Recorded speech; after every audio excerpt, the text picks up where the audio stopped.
કણબીની ચતુર દીકરી પ્રેરણાદાયક ગામડાની લોકવાર્તા। નમસ્કાર મિત્રો, આજે હું તમને કણબીની ચતુર દીકરીની એક સુંદર અને રસપ્રદ વાર્તા સંભળાવવા જઈ રહી છું, જે બુદ્ધિ, હિંમત અને સમજદારીનો અદ્ભુત સંદેશ આપે છે। એક ગામમાં રમણભાઈ નામના ગરીબ કણબી રહેતા હતા। તેની એક દીકરી હતી, ગૌરી। ગૌરી ખૂબ જ બુદ્ધિશાળી અને સમજદાર હતી। આખા ગામમાં તેની ચતુરાઈની ચર્ચા થતી। રમણભાઈ પાસે થોડી જમીન હતી। મહેનત કરીને તેઓ ઘર ચલાવતા।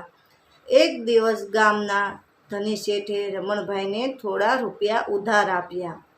વર્ષ પૂરું થયું, પરંતુ વરસાદ ન પડતા પાક નિષ્ફળ ગયો। રમણભાઈ દેવું ચૂકવી શક્યા નહીં। શેઠ ખૂબ લોભી હતો। તેણે કહ્યું, જો દેવું પાછું નહીં આપો તો તમારી દીકરી ગૌરી સાથે મારું લગ્ન કરાવવું પડશે। આ સાંભળીને રમણભાઈ અને ગૌરી બંને ચિંતામાં પડી ગયા। ગામના લોકો ભેગા થયા। શેઠે એક ચાલાકીભરી શરત મૂકી। તે બોલ્યા, હું એક કાળા અને એક સફેદ પથ્થર થેલીમાં મૂકીશ। ગૌરી એક પથ્થર બહાર કાઢશે। જો કાળો પથ્થર નીકળશે તો તેને મારી સાથે લગ્ન કરવા પડશે અને દેવું માફ થશે। જો સફેદ પથ્થર નીકળશે તો લગ્ન નહીં કરવાના અને દેવું પણ માફ।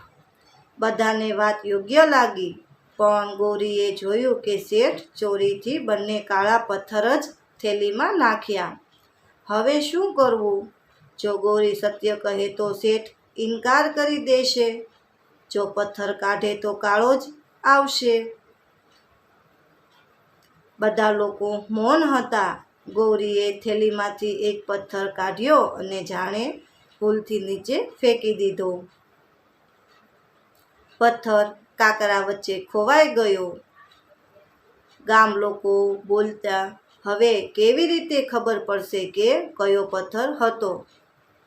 ગૌરી હસીને બોલી, ખૂબ સરળ છે। થેલીમાં જે પથ્થર બચ્યો છે તે જોઈ લો। જો બચેલો કાળો છે તો મેં સફેદ પથ્થર કાઢ્યો હતો। થેલીમાં કાળો પથ્થર જ બચ્યો હતો।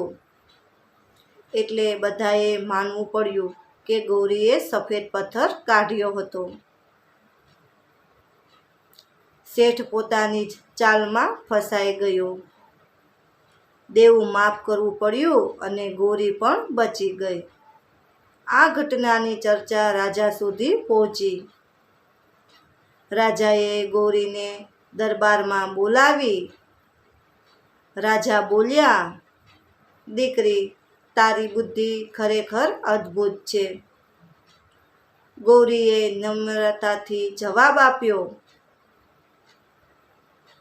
મહારાજ, મુશ્કેલી આવે ત્યારે ગભરાવું નહીં, સમજદારીથી વિચારવું જોઈએ। રાજા ખૂબ ખુશ થયા।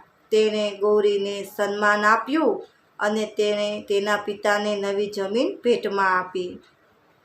વર્ષો પછી ગૌરીએ ગામના બાળકોને શિક્ષક આપવાનું શરૂ કર્યું। તે હંમેશા કહેતી, શક્તિથી નહીં, બુદ્ધિથી જીત મળે। ગામના ઘણા બાળકો ભણી ગણીને મોટા અધિકારી બન્યા। ગૌરીનું નામ આખા વિસ્તારમાં બુદ્ધિ પ્રતિષ્ઠા થઈ ગયું। મિત્રો, આ વાર્તા ઉપરથી એટલું કહેવા માંગુ છું કે મુશ્કેલીમાં ધીરજ રાખવી જોઈએ। બુદ્ધિ અને સમજદારી સૌથી મોટી શક્તિ છે।